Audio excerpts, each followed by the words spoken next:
Bonjour. Aujourd'hui, je vais s'intéresser au mouvement d'un pendule simple. Donc, la pendule simple ou bien le pendule simple est constitué tout simplement d'un fil et d'une masse ponctuelle M. De cette façon, on va considérer que la masse du fil est négligeable. Donc, ici, l'origine O. Donc, on va s'intéresser au mouvement de cette masse M. Donc la première chose qu'il faut faire, c'est de donner ou bien de faire une référence au plan qu'on est en train d'étudier, dans le plan qu'on est en train d'étudier le mouvement de M. Donc on va premièrement choisir comme référence, ici on va choisir l'axe OX par exemple, X, et ici Y ou bien Z. C'est la même chose, c'est justement une notation. Je vais la noter Z. Donc ici le vecteur unitaire il va être I. Ici le vecteur unitaire sur cet axe, on va l'appeler K. D'accord? Donc la première chose dans ce cas, on va déterminer les forces exercées sur cette masse. Donc la première chose ou bien la première force qui est évidente, c'est son masse. La masse ici qui est toujours dirigée vers le bas. On va l'appeler P. D'accord? Bien sûr, il y a une autre force, c'est la force qui est exercée par le fil, la tension de fil, qui est toujours alignée avec le fil. Je vais l'appeler T. Donc, ce sont deux forces qui sont exercées sur cette masse. On va appliquer la loi fondamentale de la dynamique. La loi fondamentale de la dynamique dit que la somme des forces extérieures égale m fois l'accélération. Notez bien que ce sont des vecteurs, ce n'est pas des scalaires.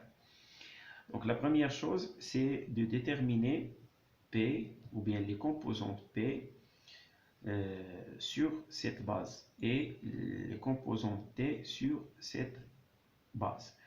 Bien sûr, si on fait ça, on va trouver deux équations avec un inconnu T. Donc, c'est vraiment très compliqué et très difficile à résoudre de cette façon si on reste dans ce repère cartésien. Donc, on va changer le repère et on va utiliser un repère ou bien on va utiliser des coordonnées qui s'appellent les coordonnées polaires. Donc, c'est une base comme la base cartésienne. La seule différence, c'est qu'il est constitué de deux vecteurs qui sont différents de I et J. Donc, ces deux vecteurs sont, le premier vecteur, il est toujours pointé vers l'extérieur, comme ça. D'accord? Qu'on appelle ER. Et un autre vecteur qui est perpendiculaire sur ce vecteur, qui est toujours bien sûr dirigé vers le sens opposé, θ. Donc c'est le mouvement, ou bien si on considère que cette direction est la direction positive, donc il va être dans ce sens-là. On l'appelle Eθ. D'accord? Donc c'est ça le nouveau repère. On va projeter maintenant la force P sur ce repère. Donc si on fait la projection de P sur ce repère, donc la projection ici, comme ça, donc on remarque que P va être égal à une composante suivant ER et une autre composante suivant Eθ, qui va être moins dans le sens opposé. Donc P va être égal à mg la norme. Voilà, donc mg c'est son norme, fois quoi? Donc si on considère ici l'angle θ, cet angle il est ici. Le même angle ici c'est ici, c'est la même chose. Donc si vous voyez cet angle, il regarde à cette composante et il est à côté de cette composante. Donc ici c'est le cosinus, donc on va multiplier par cosinus θ fois ER plus, d'accord, ou bien moins. Pourquoi moins? Parce que ce vecteur, je dis que il est égal à cette composante plus cette composante dans ce sens-là. Donc ce sens-là, il est au contraire par rapport à Eθ. C'est pour ça que je fais moins, parce que il est dans le sens opposé. Moins mg. Maintenant, ici, c'est le sinus. Sinus θ suivant Eθ. D'accord? Et T, bien sûr, la force T, elle est toujours dans ce sens de, ou bien dans le sens de ER. Donc, T, convecteur, égale à T, la norme de cette force, fois ER. D'accord, c'est très bien. Maintenant, qu'est-ce qu'on va faire? On va appliquer la loi qu'on a vue ici dans la base ER, Eθ.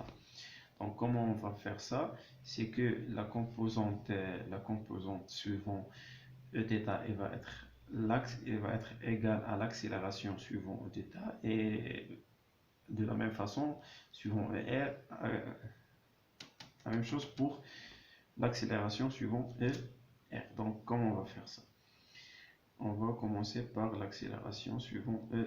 Donc, on a ER. ER ici, ça veut dire mg cosinus θ, suivant ER, je vais l'écrire, plus, on a ici une composante de la même chose, suivant ER, plus T ER, il va être égal à M A, je vais noter ici ER, ça veut dire suivant ER. D'accord? C'est la première équation. La deuxième équation suivant Eθ. Donc la composante suivant Eθ, c'est moins mg sinus, moins mg sinus θ, suivant Eθ, plus, donc on n'a pas une composante ici, donc plus 0, égale mg suivant Eθ. D'accord? Donc nous avons deux équations. Ici, j'ai oublié si c'est pas mg, excusez-moi, c'est m a. Je vais noter ici θ, ça veut dire l'accélération suivant θ, suivant θ. C'est comme ça. Donc on a deux équations. La première équation, elle est constituée de deux inconnus, le ER qu'on cherche et le T qu'on ne le sait pas. Par contre, la deuxième, on peut estimer que θ est très petit. Donc, si θ est très petit, donc sinus θ égale θ, finalement, je vais trouver que mg θ égale m, donc à θ suivant θ. Je vais simplifier les vecteurs et je vais garder justement les composantes scalaires. D'accord? Maintenant, θ égale à quoi? L'accélération. Donc c'est pas, je ne vais pas dire que a θ égale justement la dérivée seconde de θ. Non, parce qu'on est dans une repère qui est différent de la base cartésienne. Donc l'accélération à θ, qu'est-ce qu'il égale? Donc la première chose, si on considère ce point ici, donc ici, donc, il a un vecteur E, M. Je vais la noter que O, M. C'est le vecteur de position. M égale quoi? Égale cette distance. Par exemple, je vais l'appeler L, la longueur. Suivant quoi? Suivant E, M. Donc, si je veux trouver la vitesse, je vais justement dériver ce vecteur. Je vais le dériver, donc je vais trouver que DOM sur DT, parce qu'on dérive selon le temps, égale. Donc, L, c'est une constante, parce que cette distance, la longueur de fil, elle est toujours constante. Donc, il va être égal à L fois D de ER sur DT. Donc ici, ER, ce n'est pas une constante, parce que c'est un vecteur qui change le sens. Parfois, il est là, parfois, il est là, donc ce n'est pas un vecteur constant. Qu'est-ce qu'on va faire? On va justement induire ici le D, on va multiplier par delta θ et diviser par delta θ. Comme ça, on n'a rien fait. Donc, L égale L fois D de E R, c'est un vecteur, sur D θ fois D θ sur D de T. Donc, la dérivée de ce vecteur égale E θ. D'accord? Donc, cette composante égale à E θ. Donc là, finalement, on va trouver que la vitesse V égale, ici on va delta θ sur delta T, on va la noter justement T point, ou bien θ point. Donc L, θ point suivant E θ. D'accord? C'est la vitesse. Donc l'accélération, c'est justement la dérivée seconde de cette composante. On va continuer ici.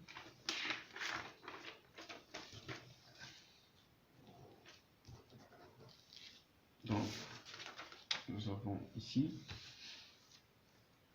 cette composante. Donc, l'accélération A, elle va être égale, bien sûr, vecteur, va être égale, quoi? Qu'est-ce qu'on a dit? Que la dérivée de cette composante L, toujours une constante, donc, va être indépendante. On a ici deux variables, θ et le vecteur Eθ.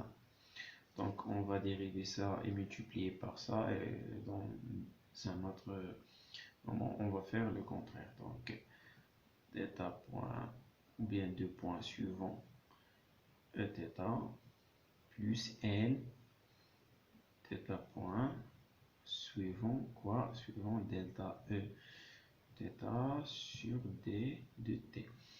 De la même façon, on va faire ici la même analogie, on va multiplier par delta T et delta θ et on va diviser par delta θ. Donc la fin du calcul, il va être égal à N θ de point suivant Eθ plus ici L. Donc on va avoir delta θ ou bien θ point une autre fois, donc ça fait θ point au carré fois la dérivée de delta, ou bien la dérivée de Eθ suivant Eθ, elle va être égale à moins ER. Donc ici, ça va être le moins ER. Et finalement, c'est ça l'accélération d'un point dans un référentiel, ou bien dans un repère de ce genre. Donc, on a dit que l'équation qu'on a fait, elle nous conduit à cette équation, voilà, celle-ci. Donc, qu'est-ce que je vais faire? Je vais faire que moins mg suivant θ égale la composante suivant θ. C'est celle-ci, d'accord? Celle-ci, suivant Eθ, bien sûr, suivant θ, c'est celle-ci. Donc, qu'est-ce que je vais trouver? Que moins mg θ égale cette composante L bien sûr, on n'oublie pas m, ici on a m fois la composante L θ de point. Donc si on veut ranger cela, on va justement tout multiplier par m. Donc si on multiplie tout par m, qu'est-ce qu'on va trouver? On va déplacer celle-ci vers la gauche. On va voir que si on multiplie par m, ou bien divisé par m fois l. Donc à la fin, justement c'est justement un calcul θ de point. Donc ici ça va devenir plus. Je vais être multiplié par ou bien divisé par m sur l. Donc la m il va simplifier. Et je vais garder justement g sur l fois θ qui va être égal à 0. Donc finalement c'est une équation différentielle qu'on va résoudre. Et c'est la fin de cette vidéo.